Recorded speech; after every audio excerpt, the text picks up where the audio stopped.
আসসালামু আলাইকুম। সবাইকে আমাদের ডিবিএমএস ল্যাব প্রজেক্ট 2 এর ভিডিওতে ওয়েলকাম করছি।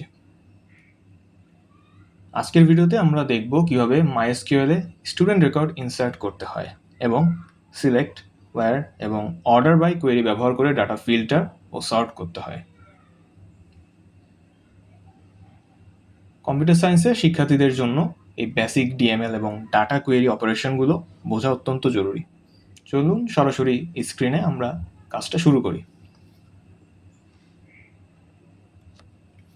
প্রথমে আমরা আগের ভিডিওতে তো আমরা দেখিয়ে এসেছি কীভাবে এসকিউএল থেকে কীভাবে ডাটাবেস তৈরি করতে হয়, তবে যেহেতু নতুন একটা প্রজেক্ট আবার শুরু থেকে একটু দেখি। প্রথমে আমরা স্টুডেন্ট ডিবি নামে একটি ডাটাবেস তৈরি করব এবং সেখানে স্টুডেন্টস নামের একটি টেবিল স্ট্রাকচার ডিফাইন করব। এখানে আমরা স্টুডেন্ট আইডিকে প্রাইমারি কি হিসেবে রেখেছি, পাশাপাশি স্টুডেন্টদের first name, last name, department, CGPA এবং এনরোলমেন্ট ইয়ার রাখার জন্য কলাম তৈরি করা হয়েছে। আমরা অন স্ক্রিনে আমাদের যে ফার্স্ট কোড ডেটাবেস তৈরি করা এবং স্টুডেন্ট টেবিল তৈরি করার জন্য যে কোডটি সেটা একটু দেখে নেই। কোডের স্ট্রাকচার তো আমরা প্রজেক্ট 1-এই দেখে এসেছি কীভাবে স্ট্রাকচার বিল্ড করতে হয় একটি টেবিল তৈরি করার জন্য, একটি ডাটাবেস তৈরি করার জন্য। এখন আজকে আমাদের যে প্রথম কাজটা সেটা হচ্ছে ডাটা ইনসার্ট করা, অর্থাৎ ম্যানিপুলেশন।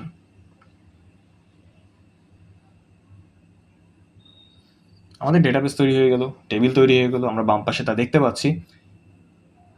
এখন টেবিল তৈরি হয়ে গেলে এবার আমরা ইনসার্ট ইনটু স্টেটমেন্ট ব্যবহার করে 5 জন স্টুডেন্টের তথ্য ইনসার্ট করব। লক্ষ্য করুন, এখানে আমরা সিএসসি, ত্রিপলি এবং বিবিএ বিভিন্ন ডিপার্টমেন্টের ডাটা ও ভিন্ন ভিন্ন সিজিপিএ ব্যবহার করেছি, যাতে পরবর্তীতে আমরা কুয়েরিগুলো ফিল্টার করে টেস্ট করতে পারি।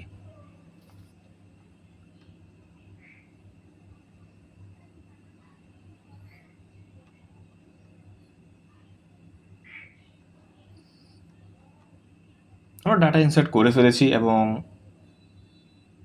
এই ডাটাগুলোকে যদি আমরা দেখতে চাই, তো সেটি করার জন্য আমাদের একটি কোড রান করতে হবে অফকোর্স। এখন শুরু হচ্ছে মূল ডাটা রিট্রিভাল বা কোয়েরি পার্ট। প্রথমত টেবিলে থাকা সমস্ত ডাটা একসাথে দেখতে আমরা রান করব সিলেক্ট অ্যাস্টেরিক ফ্রম স্টুডেন্টস। এই কোডটি যদি আমরা রান করি তাহলে আমরা আমাদের সমস্ত ইনসার্ট করা ডেটা একসাথে দেখতে পাবো। দ্বিতীয়ত, আমরা যদি নির্দিষ্ট কোনো ডিপার্টমেন্ট বা ক্রাইটেরিয়া অনুযায়ী ডাটা ফিল্টার করতে চাই তবে ব্যবহার করব ওয়্যার ক্লজ।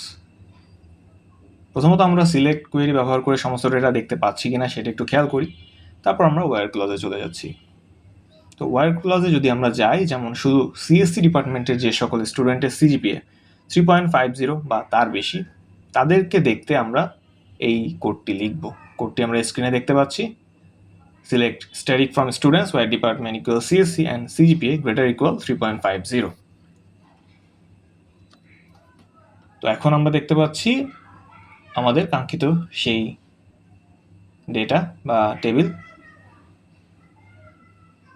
যেখানে শুধুমাত্র আমরা আমাদের সমস্ত টেবিল থেকে, স্টুডেন্ট টেবিল থেকে শুধুমাত্র সিএসসি ডিপার্টমেন্টের স্টুডেন্ট যাদের সিজিপিএ 3.5-এর সমান বা বেশি তাদেরকেই দেখতে পাচ্ছি। তৃতীয়ত, প্রাপ্ত ডাটাকে র্যাঙ্ক অনুযায়ী সাজাতে আমরা ব্যবহার করব অর্ডার বাই ক্লজ। সিজিপিএ অনুযায়ী সর্বোচ্চ থেকে সর্বনিম্ন সাজাতে ডিসেন্ডিং ব্যবহার করা হয়। Select asterisk from students, order by CGPA descending. অর্থাৎ সর্বোচ্চ থেকে আমরা সর্বনিম্ন আকারে সাজাতে চাই সিজিপিএ অনুসারে। সর্বশেষ ওয়্যার এবং অর্ডার বাই দুটি একসাথে প্রয়োগ করে সিএসসি ডিপার্টমেন্টের স্টুডেন্টদের এনরোলমেন্ট ইয়ার অনুযায়ী সাজিয়ে দেখাচ্ছি। এখন আমরা দেখতে পাচ্ছি ওয়্যার এবং অর্ডার বাই দুটি ক্লজ একসাথে ব্যবহার করে স্টুডেন্টদের এনরোলমেন্ট ইয়ার অনুযায়ী আমরা অ্যাসেন্ডিং অর্ডারে তাদেরকে সাজিয়ে দেখতে পাচ্ছি। আশা করি মাইস্কুলে ডাটা ইনসার্ট করা, ওয়্যার ক্লজ দিয়ে ফিল্টার করা এবং অর্ডার বাই দিয়ে সর্ট করার বিষয়টি আপনারা পরিষ্কারভাবে বুঝতে পেরেছেন আজকের এই ভিডিওতে।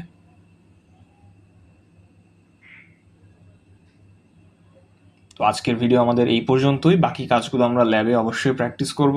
প্র্যাকটিস যত করব আমাদের এই কোড রান করা তত ইজি হবে আমাদের জন্য। এবং নেক্সট প্রজেক্ট অর্থাৎ প্রজেক্ট 3 এর ভিডিওতে আপনাদের সকলের সাথে আবার দেখা হচ্ছে। আজকের জন্য এতটুকুই। Thank you so much. Have a great day.